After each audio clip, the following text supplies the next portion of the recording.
भारताचं पंचशील धोरण म्हणलं की भारताच्या पंचशील धोरणावर संत महात्मे गौतम बुद्धांचा विचार, 19व्या शतकातील विचार आणि 1920 मधल्या विड्रो विल्सन यांच्या विचाराचा तर प्रभाव आहेच, पण त्याच्याशिवाय भारताचं जे पंचशील धोरण आहे, एकात्मता, युद्ध न करणे, अंतर्गत कारभारात हस्तक्षेप न करणे, शांतता व समानता, ह्या 5 विषयाला पंडित नेहरूंनी मांडलेल्या विचारामध्ये हा मुख्य घटक चीन आणि भारतातील करार दिसतो 1954चा.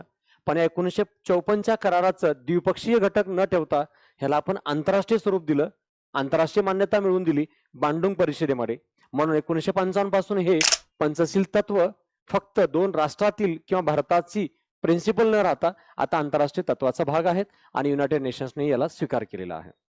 याप्रमाणे आता आपल्याला प्रॅक्टिकल पंचशील तत्वाचा मूळ संदेश दिसतो, ते म्हणजे संत ज्ञानेश्वरापासून ते आता युनायटेड नेशन्स पर्यंत.